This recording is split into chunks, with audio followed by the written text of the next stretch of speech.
Happy Monday, fellow Rotarians. Please stand and join me for the Pledge of Allegiance.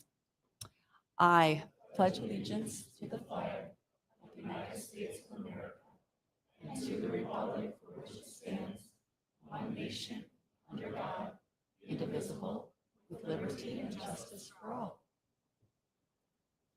I'd now like to invite Angie Capers up for our invocation.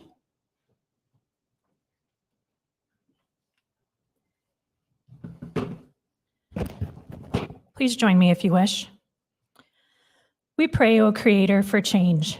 You reveal yourself to us through your wise words and loving deeds, and we encounter you still today in the faces of those whom society has pushed to the margins.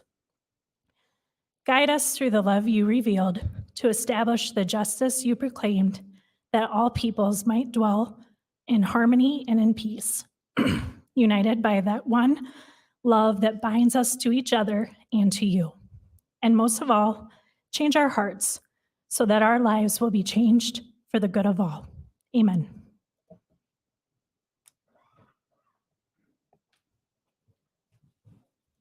Thank you, Angie. It is so great to see everyone here today on Juneteenth. For those of you I don't know, my name is Cindy Peterson, and we are, I think, in for a treat today. Before we jump into our program, I'd like to welcome our guests. We have a few today, and so if Mike can grab the mic, and we'll bring it around first to Heather Powell. Heather, you have two guests with us today.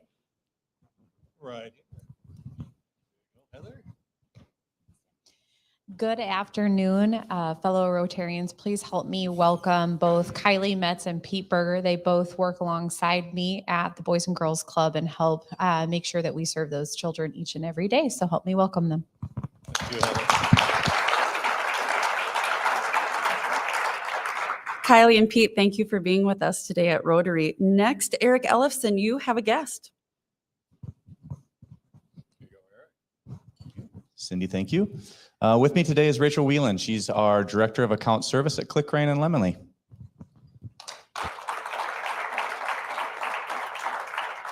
Glad to have you today. Thank you for coming. Tony Burke, you have a guest. All right. Good afternoon, Rotarians. Please join me in welcoming Shaku Bannister. Shaku works at Midco. Well, Shaku, that's a heck of an entrance. We're glad to have you here today at Rotary. Rotarian Kira Kimball, you have a guest. Oh, wait for the mic if you would so they can hear us online. We can all hear your good voice.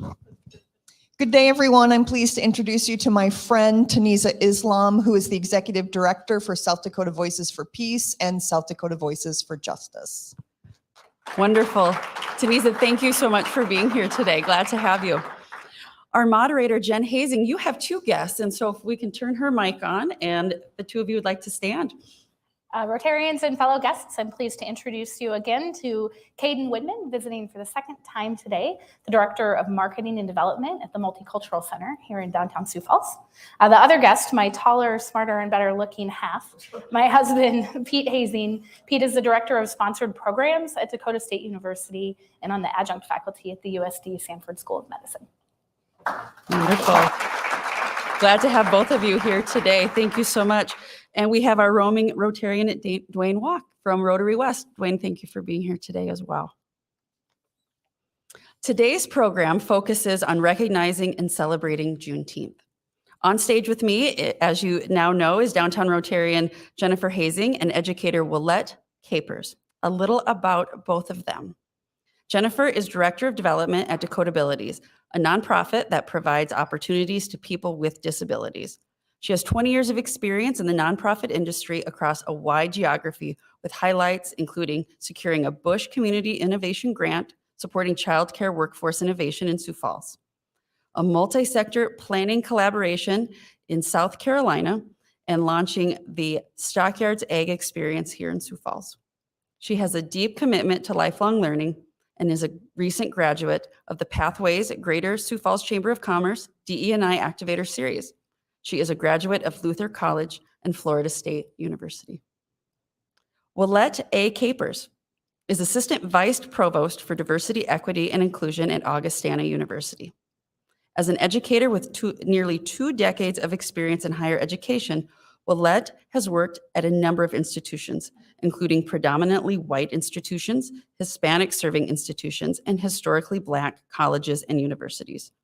Willette holds a Bachelor of Arts degree from, say it for me, Claflin.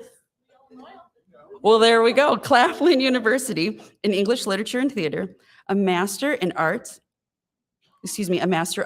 in English Literature from North Carolina Central University, and a Master of Science from Troy University in Educational Leadership, with a concentration in Higher Education Administration.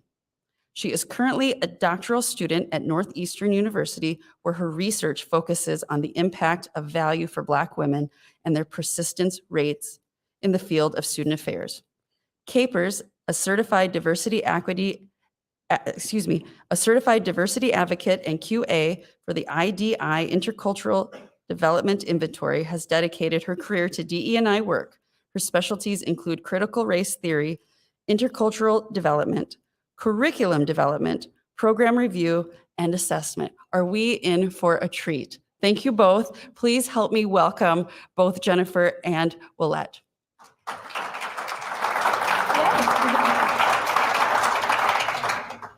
Willette, thanks for joining us on a day off. Augustana is recognizing Juneteenth today. Yeah. Happy Juneteenth. Happy Juneteenth to you. Okay, so we thought Rotarians, as part of our goal today, is to provide a bit of education about Juneteenth. Now, I will share that I am a native of Marcus, Iowa, population 1,000.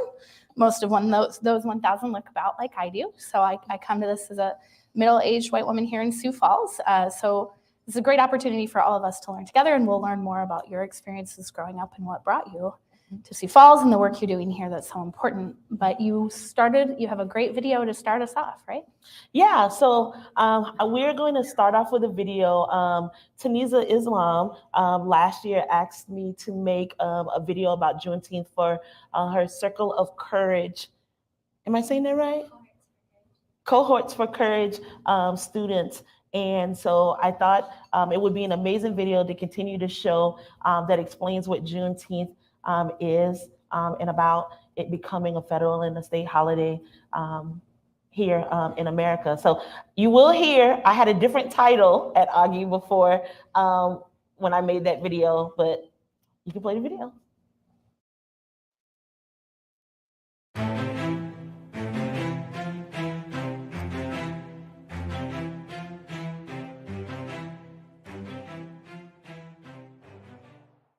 My name is Willette Capers, and I am the Assistant Dean for Diversity, Equity, and Inclusion at Augustana University.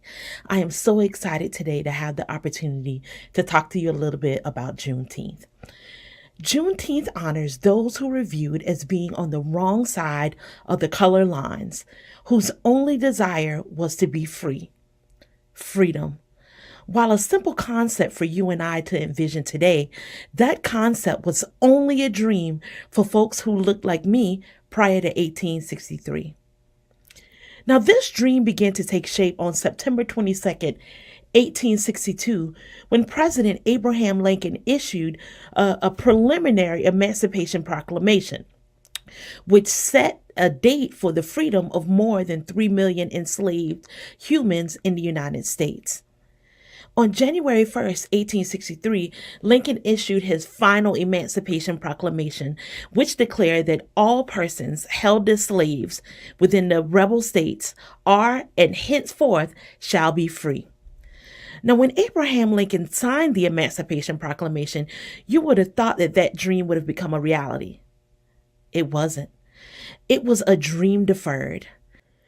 It wasn't until 1865 in Galveston, Texas, more than 2.5 years after the signing of the Emancipation Proclamation, when Union soldiers discovered that slave masters deliberately withheld the information for slaves to know that they were granted freedom. Those slave masters withheld that information in order to get more free labor out of those slaves. As slaves left their plantations, with many heading north and to neighboring states, even without a plan or a place to rest their heads, they were excited because they were free. At the settling of many of those former Texas slaves, a year later, they gathered back together with those who survived to support one another, to reassure one another, and to celebrate their new lives living in freedom, giving us what we now know as Juneteenth. Today, we are working to get Juneteenth observed as a paid holiday in the state of South Dakota. We are fighting for Juneteenth to become a paid holiday because for so long, the celebrations and the honors bestowed upon people and communities of color have been treated like optional activities. No more. Today, we want this to stop. We want the accomplishments. We want the freedoms that were achieved by our ancestors to be celebrated by all. Always remember the old adage that none of us are free until we are all free.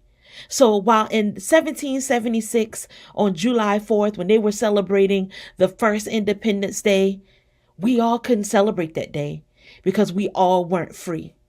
But on June 19th, 1865, we all became free. Let's continue this fight and make Juneteenth a paid holiday in South Dakota.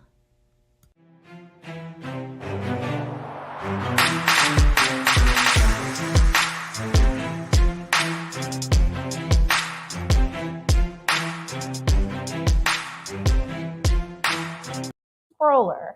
I went to music school, so it shows sometimes in my facts. But the state holiday, Juneteenth in South Dakota, will officially become a state holiday on June 1st, July 1st of this year, 2022, which means that in 2023, the state will officially recognize Juneteenth as a state holiday. Do I have it right? I think so. We were doing some research ahead of time before we came here to see when it officially began. I know it was signed to be observed as a federal holiday beginning July 1, 2022. But then we saw a news article that said Kristi Noem signed, I think we read the article, it was from February the 11th. Right. And several of the bills that Reno Nesba and several people from both the House and the Senate kept sending forward were, they did not go through, they weren't passed, but apparently something else was signed. I mean, it doesn't begin, I don't think, until 2023, right? Right. Yeah. So today, House Bill 1025 was successful, and Governor Noem signed that bill into law in February 2022, which means that in South Dakota, we will recognize Juneteenth for the first time a year from now. However, Pete over there, my guest at the table, state employee, and so we can say the state is recognizing the day today, honoring Juneteenth, and that official holiday status will take effect in a year's time. So there's even more history to wade through. And you're mentioning those bills, and we're having a conversation before today. That was quite a process, right? To update those state laws, which is what House Bill 25 with bipartisan support, both in the South Dakota House and the Senate, was successful in achieving. Were you involved in those efforts? A little bit. I did do a bit of testifying when we were trying to get some of the initial bills put forward. But I know the fight continued again with Tanisa Islam, Reno Nesba, so many other amazing people that have been doing things in the community to fight for that. I'm still, hopefully it is a paid state holiday and not just a holiday. And so it was to make it recognized as a paid state holiday. Right, that's our understanding of that now law. South Dakota was, according to that AP report in February, was the last state to do so. So pleased for our state to have made that stride. And we did a little bit of background research, right, Willette? We found that Texas was the first state to designate Juneteenth as a holiday in 1980. And of course, President Biden signing that bill into law in 2021 to be effective this year, and then South Dakota following. So what can you tell us about the history of Juneteenth celebrations in the Black community across the United States? Yeah, well, I can only really, speak single-handedly for myself, knowing that as we talk all the time, I'm a sample size of one, so I can only speak to my experience as a Black woman living in America, living here. And I know, traditionally, in my community, like we've always had some element of celebration of Juneteenth. And it wasn't just on Juneteenth. I don't know how many of you are people of faith, but there's also like a backdrop of Juneteenth within my community that happens on July 1. Well, it's really on the 31st of December into January 1, and it's called Watch Night Service. And so what it is everybody goes to church for New Year's, to bring in the new year. And a lot of people used to think that it really just dealt with folks like, oh, you want to bring in the new year with God, or, hearing the word. No, like that's where everybody was when they found out about the Emancipation Proclamation, because slaves could only gather together in church. They if you were off in a building together, like then they would have been thinking like they were planning a revolt or all of these things.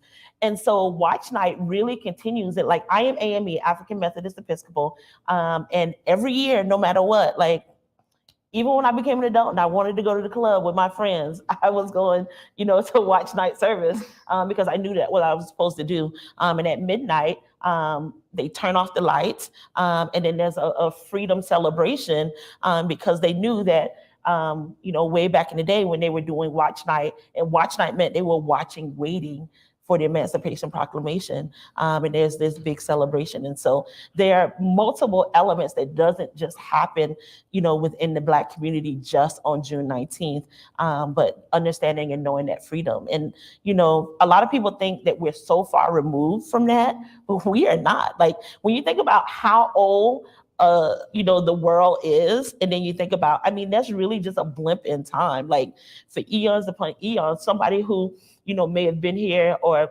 even thinking about the creator, that's almost like yesterday when you think about like slavery in the terms of how long ago those was, and the effects of it, we still see every single day when we think about how schools, receive funding, when we see about, who has the right to different elements of education, when we see who gets to live where, when we see like there are even, communities here in Sioux Falls, you might not pay attention to it when you signed your deed, that are still a part of like covenant pacts, where heretofore since on, like a Black person can never live in this neighborhood or can never purchase this home. And these elements still exist today. So seems that some of what I'm hearing you say is Juneteenth is a celebration now. There are other associated traditions and celebrations that would have been a part of things. And this is recognizing not just celebrating where we are today, but also recognizing how far we have to come. Okay. Tell us a little bit, if you will, about where you grew up and what Juneteenth traditions you had there or did not have there. Yeah, so I was born and raised in South Carolina. Take that however you want. In rural America, right outside of North Charleston. And I say, you might notice I have a very unique accent. Granted, I will tell you, I do code switch from time to time because sometimes it is a little harder for people to understand, my traditional speech patterns. But I am Gullah Geechee, and we are the descendants of slaves from West Africa and the West Indies. So my father's family, West African, my mother's family, both Bahamian and Trinidadian. And we grew up in these barrier islands in like rural South Carolina. And they call it the corridor of shame now, but we are to the east of I-95. So everything along the coast of South Carolina. And the reason why it's so unique is because we were so far away from and even me in rural Salters, to think about how long it took to get to downtown Charleston or downtown North Charleston, there would have been several days of traveling that would have had to happen. And so growing up on these barrier islands, a lot of our speech patterns, a lot of our traditions, and a lot of our histories were able to remain because we were so far removed. And even now, my accent is not as thick. Jen and I know each other because her husband used to be faculty at my undergrad in South Carolina.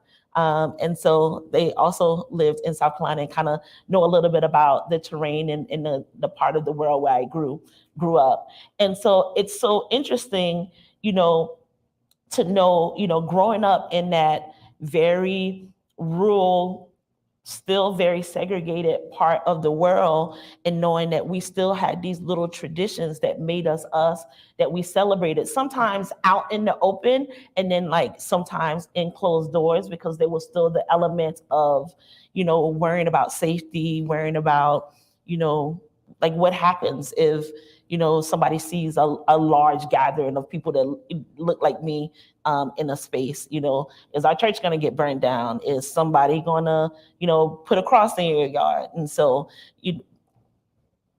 there's always that inward celebration that happens, meaning like we'll go behind closed doors and the community knows what's happening, but there's not the outward of, hey, everybody come and be a part of this. No, your centralized community does it. Yeah, thanks for sharing that background.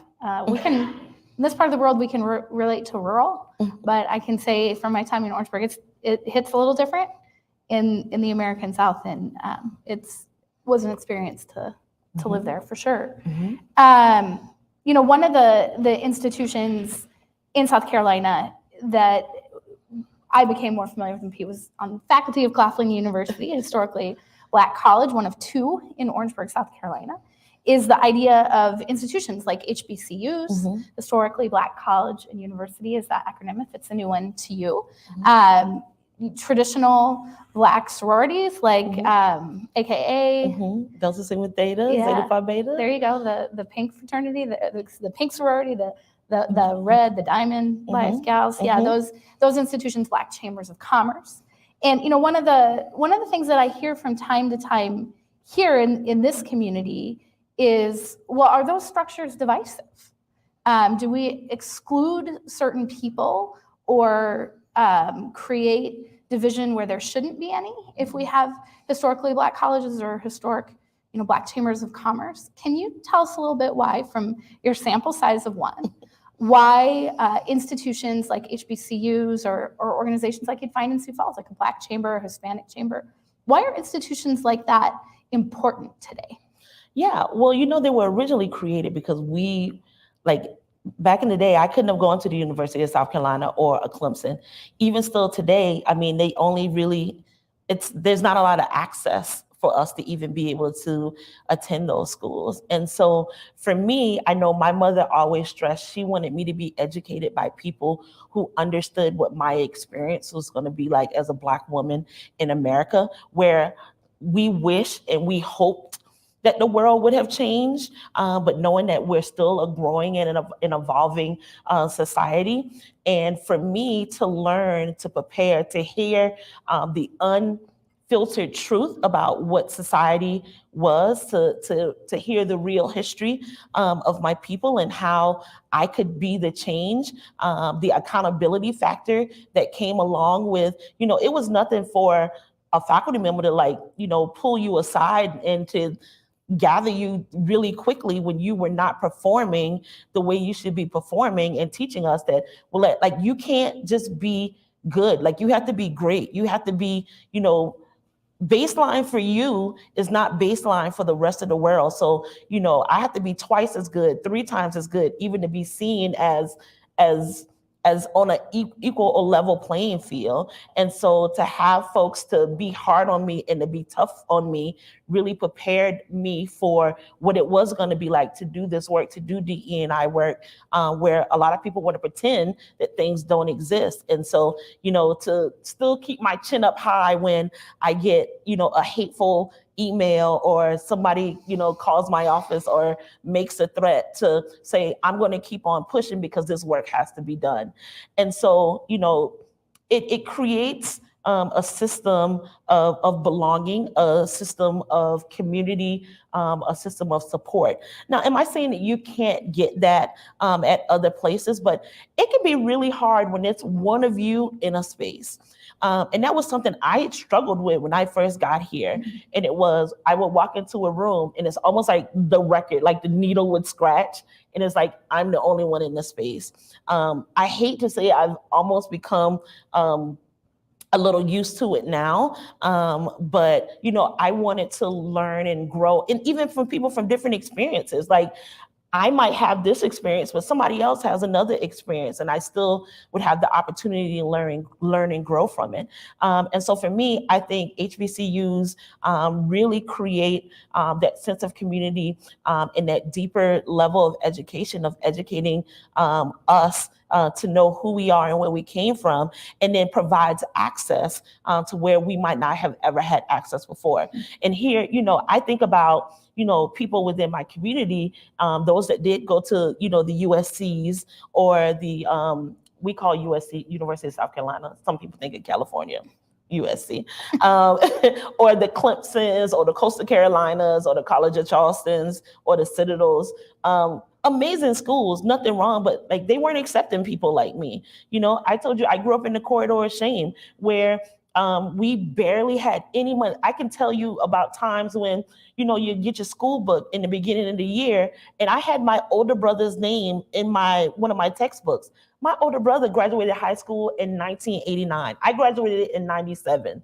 Why the heck do I have a textbook from somebody who graduated in 89? Mm-hmm. And so in understanding that, you know, they prepared us in knowing that, you know, the system was failing us. And so for me, going to an HBCU and where continuously, day in and day out, people that, you know, that live within, you know, rural or lower income that continue to be failed by systems, to say that I understand that they might have been failing you, but I'm going to set you up to win and succeed. And these things still happen every day right now in the state of South Carolina. For instance, my school system, the state had to take it over because our governor was given all of this money in order to invest in public schools. I think he was given like $45 million. He gave $5 million to the public school system and gave $40 million to the private schools because he said that he felt that the private schools needed some more help and assistance. When we have termites and we have bugs and where the roof is caving in. And so there's a federal lawsuit right now happening in South Carolina to get that money back to help our school systems. And so when we talk about systems and we talk about how systems continue to fail people that look like me, Black and brown people, that is why we have systems like HBCUs to fill in the gap where the gap was created initially. Thanks for that explanation. Similar in our conversation we were having, you know, in the run up to today, we talked about something similar with Black Lives Matter and sort of the trajectory of time between the Juneteenth celebration that we talked about in Texas in 1980. Were you born 1980? No, 79. Oh, okay, I'm 1980. So we're the grand millennials sitting up here today. Yeah. So from 1980 until, you know, the murder of George Floyd in the summer of 2020. And my fellow Rotarians will, I'm sure, remember the great session that Rotarian Bonnie Herrera led with now Chief John Toom here about conversations in Sioux Falls and how things are evolving. There's new recognition and a new willingness to have these conversations that may not be easy to have. But Black Lives Matter was a big part of that 2020 timeline. And similar to the question about HBCUs and why that's important, you had a really great story about why Black Lives Matter is important and why when we say that Black Lives Matter, we're not suggesting that others are not, but what Black Lives Matter is saying is a little something different. Would you be willing to share that story from your Sunday school class as a woman of faith? So, person of faith here, whose mouth sometimes gets her in trouble. And so I'll never forget, like, sitting in Sunday school and they're like going over, y'all remember Sunday school? Like you go an hour before and you'd have like the Bible lessons and you had a little Sunday school book. And I'll never forget sitting there and they were talking about Cain and Abel. And they were like, you know, Cain killed Abel. And then they started talking about Cain's wife. And I remember standing up and I was like, where did the wife come from? Like, how did he get, I was just so confused in trying to understand like where this like wife came from. And if it was Adam and Eve, and then Adam and Eve had Cain and Abel, like where the heck did this wife come from? Like how did, and so I really started going down this big rabbit hole in church. And so like the Sunday school teacher, my mom, they're just like I was like, no, y'all gonna tell me where this wife came from, because I just did not understand. And so finally, like my mom explained it to me. I mean, outside of the other part, we know where the wife came from. If you're a person of faith. And my mom was just like, you know how like sometimes, like say for instance, you and your brother get into a fight and y'all are arguing, you're arguing, and I come in and I break up the fight. But she's telling the story to like my grandmother or something like that. But the whole time, like my brother and my dad was there the entire time. Like she might not mention them to the story, but they weren't important or central to the story because they were not the ones that had something going on. It's the same thing when you think about Black Lives Matter. We're not saying that other lives don't matter, but right now, Black and brown bodies are being killed and murdered in the street. So we have to yell and scream as loud as possible that Black lives matter, and we have to fight to make sure that we are preserving these amazing lives that are a part of the fabric of our global society and global community. Thanks for that. Yeah. That's a fun story. I think you know your Bible history maybe better than I did. In my brain, I like to think so. That's good.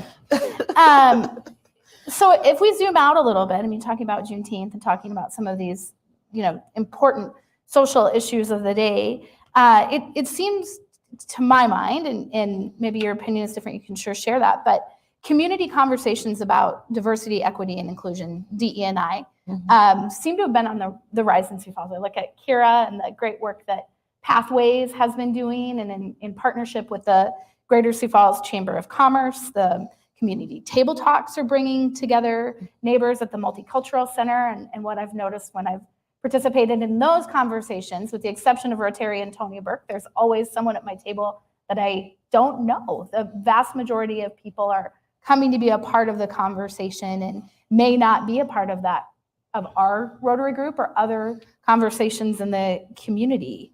Could you speak a little bit about how Juneteenth and those initiatives, Pathways and community table talks and other organizations working in the community, how does Juneteenth wrap up in all of that to advance the community dialogue and pave the path to the future? I think it centers around the telling of the true story of America. Like, we want to make it beautiful and pretty, and that it was rainbows and lollipops and Ben and Jerry's ice cream and just this amazingness, when there were some horrible things that happened. And so when I think about, the conversations that need to be had is in understanding and talking about the bad so that we never go back to that again. A history forgotten is a history repeated. And so who's to say, if we pretend that these things didn't exist, if we pretend to fight that people that look like me had to go through for hundreds of years to watch babies strung from trees, to think about, the blood on the leaves, in the warm summer day, and to know that just from supposedly whistling at, a white woman, to know that a 14-year-old could be murdered dead in the street, and to know that absolutely no accountability happens towards the people who did it, and can actually do an interview about how and why they did it. And then even years later, the person coming out and saying that it didn't even happen, but nothing happens to them. We need to tell these stories, and we need to learn from these stories so that we can continue to make this a better place for all. When we think about equity, it's about understanding that we are all coming to the starting line from having different things that have impacted us. So some of us are there, some of us are starting here, some of us are starting here. But when we have these conversations and we have accountability, when we work together, when there is that championship leadership for knowing that I can't just be the only person out here talking about Juneteenth. White people need to be out here talking about it too. Hispanic, Latinx, Native, First Nation, like it's all of our work. And so when we have these conversations, that way we're making sure that when we see elements of it that may have happened years ago, now we step up and say, wait a minute, I've seen this before. Let me tell you what happened when this happened several years ago. Let's nip this in the bud right now. Let's change these things now. We cannot pretend. I saw a meme, and I'm heavy on the gram, so I love a good meme. And I saw a meme that said, and it really spoke to me, and I was like, man, this is powerful. About, it's funny, the people who were the reason that critical race theory had to be created want to pretend it didn't exist. They don't want their children to see what they did to cause it to have to exist in the first place. And so a lot of it is around embarrassment and realizing that there are several people that we know are in some of those pictures when you go in the Civil Rights Museum holding those white segregationist photos and all of those, and you're like, oh, that's my grandma, or that's Uncle Bob. And okay, we're gonna hold Uncle Bob accountable, because when we at that Thanksgiving dinner table, we're gonna have these hard conversations, and I'm gonna tell Uncle Bob about why we shouldn't think like this, or why when Uncle Bob says, well, why are people looking for handouts? Well, let me tell you what happened. Let me tell you how we ended up here, Uncle Bob. Let me explain this to you. Because guess what? I can't be at everybody's Thanksgiving dinner table, but you can be there and you can have that conversation with Uncle Bob. You can be there. You can have that conversation with Cousin Sherry, because you've taken the time to have these conversations and to learn and grow from each other, so that we are that we have the opportunity to make sure that we never get back to where we go. When we think about our country and we think about this place being great in America, great and amazing, it's all of us. It's not one group, it's not another group. It's all of us, and all of us play a role in it, but we cannot pretend and we can't hide from anything, and we can't not hold ourselves accountable to know that we play a role in making sure that we all show up together in the same place. Appreciate that. Thank you. I would ask too, what other organizations in the community, what resources for Rotarians can we look to for more information, for more learning, so that we can continue to stay sharp? Absolutely. So there's some really good organizations here in the community that I try to do my best to, know what's happening or know what they have going on. There's the South Dakota Voices for Peace and South Dakota Voices for Justice. There's what Pathways has been doing with the chamber, as well as within the community. There's Escape. It's an organization, I think Mark Blackburn and Harriet Yoakum kind of are at the helm of doing some great and amazing work. And there's some other things that's out there. I know Vonnie and Tamian do a lot of community-based education with here. I'm gonna always say Augustana University, Office of Diversity, Equity, and Inclusion, that makes sure that we're out in the community doing as much education as we can with under our umbrella, under our amazing leadership, to make sure that we're doing our part to also educate the future of South Dakota, i.e. our college students who are enrolled there. And we don't just stop at the college students. Like, we do education for faculty, staff, administrators. If you have some role, even the community, like I've done presentations for our board, developed amazing relationships with people from our board. And these are people who are part of your community. Now they come out and they share this information that's also happening within our campus community to their communities outside of that. Thanks for that. Tell us a little bit more about what you have going on at Augie. I know your work has been nationally recognized with some awards. Tell us a little bit about that and other initiatives that are bringing equity to college students at Augustana. Yeah, so we have the Diversity Advocacy Certification Program, and it's 9 courses, and then the IDI assessment that people go through those 10 courses, and they become a certified diversity advocate.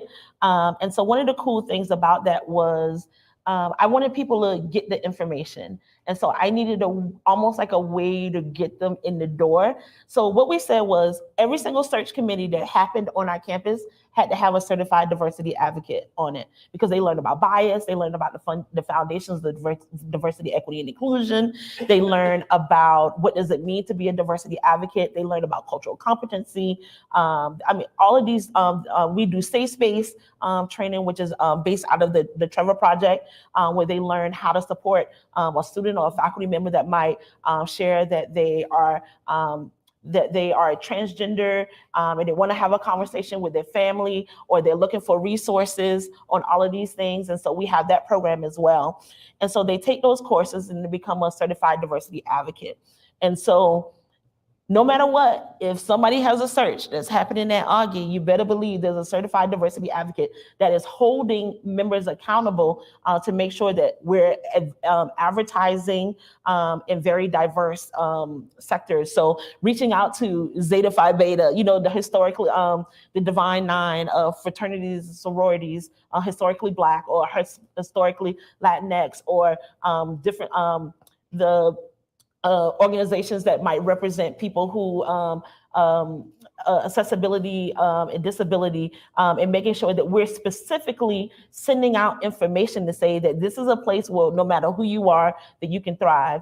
And then also working with, and so we won a regional award, and then we won an international award for higher ed for that program.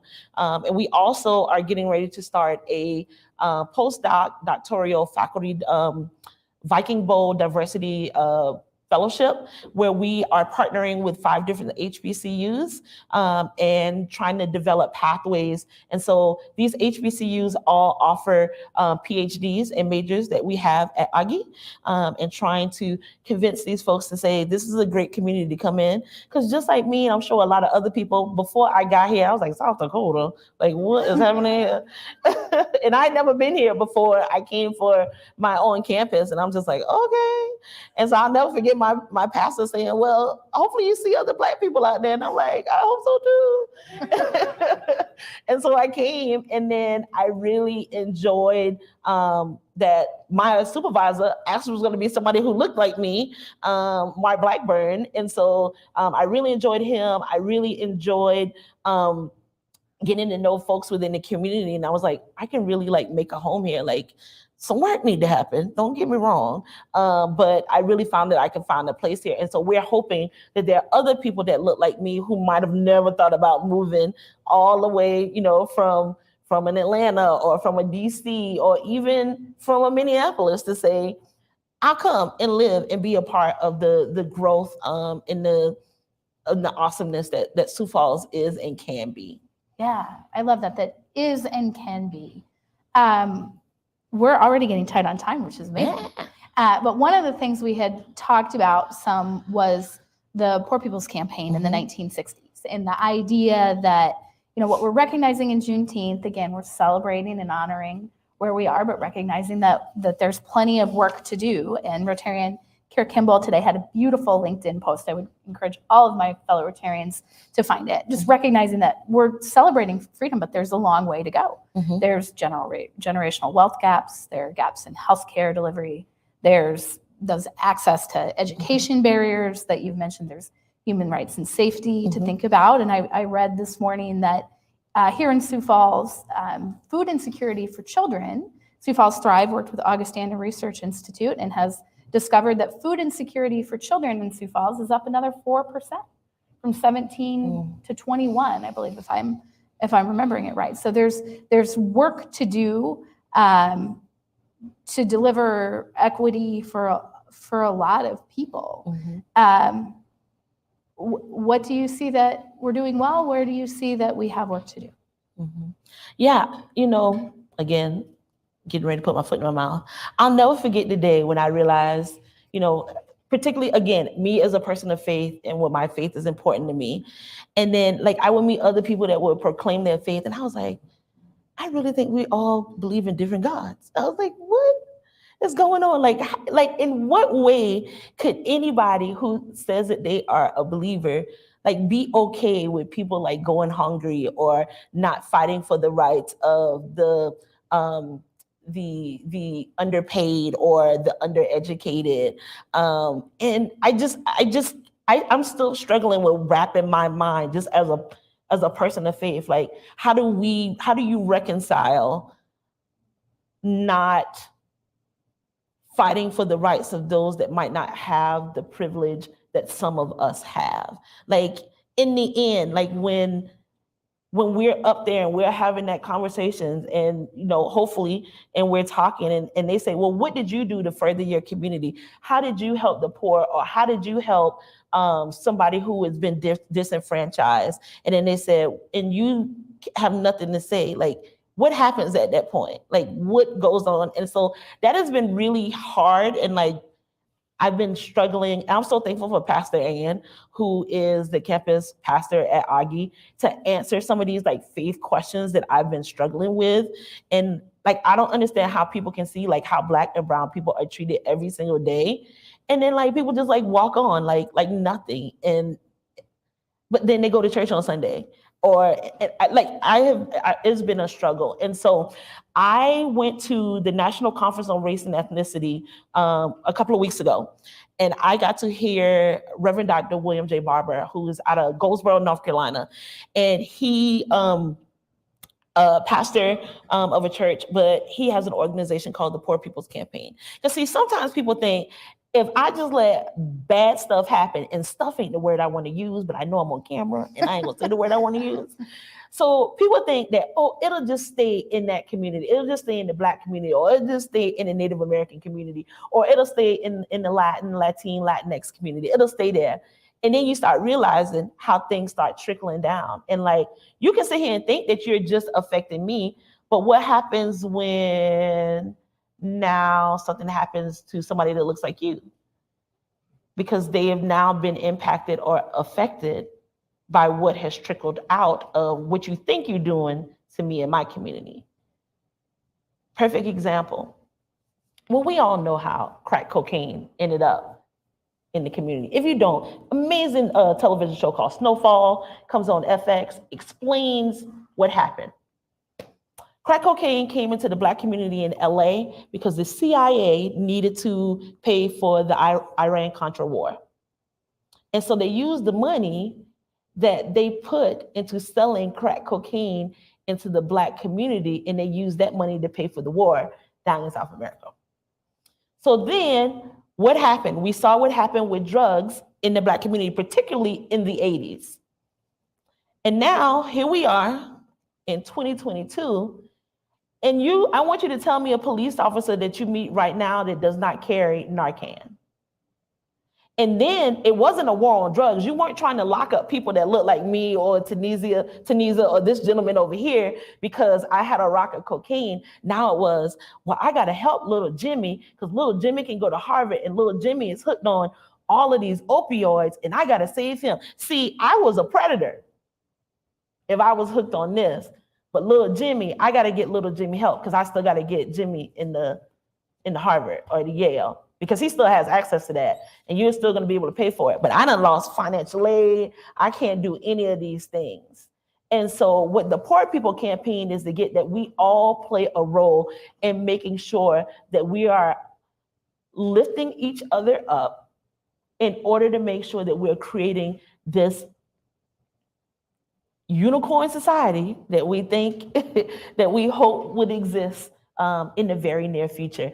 And I will tell you, I got my entire life listening to Reverend Barbara speak and talk about the Poor People's Campaign and just the role that we need to play in making sure that we're making those changes. And hearing, these statistics alone, what's happening in our community, it's earth-shattering. And there are organizations that are out here right now that are doing these things that y'all need to, you can tell what a person is what they care about with where they put their money. So there are organizations out here doing these things. And so when you want to buy a drink at Starbucks and say, oh, I'm gonna pay for the person behind me, that's nice. But if that person was in line at Starbucks, they clearly could afford that mocha chocolate latte themselves. But what about that kid that literally is only in summer school because they can't eat? There's no food at home. Put your money where your mouth is. If you care about it, you should be about it. So we actually have a video that talks a little bit about the Poor People's Campaign. I think Reverend Barbara is somebody I would love to end up bringing to Sioux Falls. So if anybody wants to partner or talk to me about that, come let's talk. But we'll queue up a little bit of that Willette, video. I'm so sorry. We've Oh we're no! almost to our time. Oh, But we can email them, we right? can email it. We can get it on our Facebook. Mhm. But I love that you make that connection. Last week's Rotary conversation was about philanthropy, and there was a call from this stage to continue to remain involved in what needs to happen for Sioux Falls to continue to remain successful. So I love that thread is there.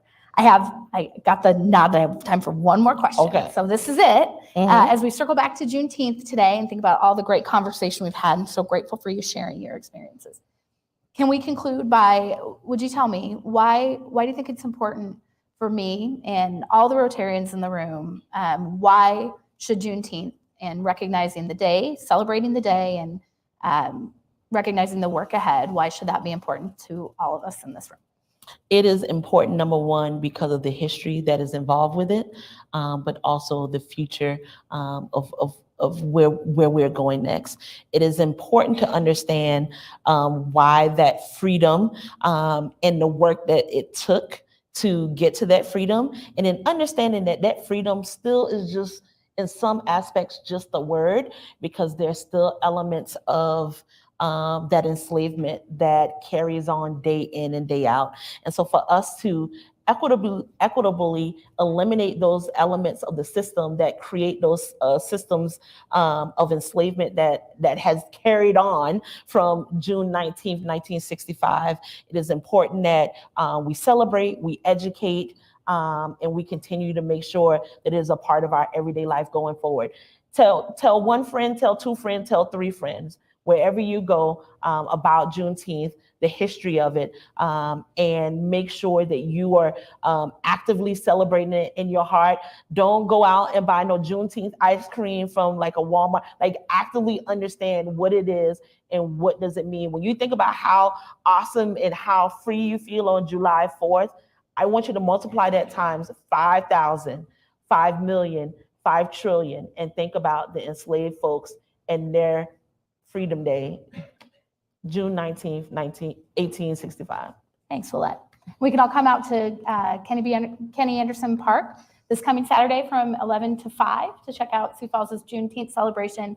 We've been recognizing this day in Sioux Falls since the 1990s, so another great opportunity. Rotarians, help me thank Willette for her education, for her passion, for all her work.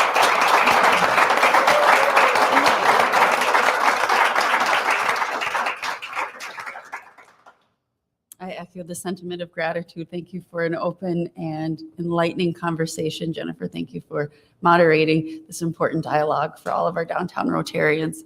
Thank you again all for being here on June 27th, which would be next Monday. Our U.S.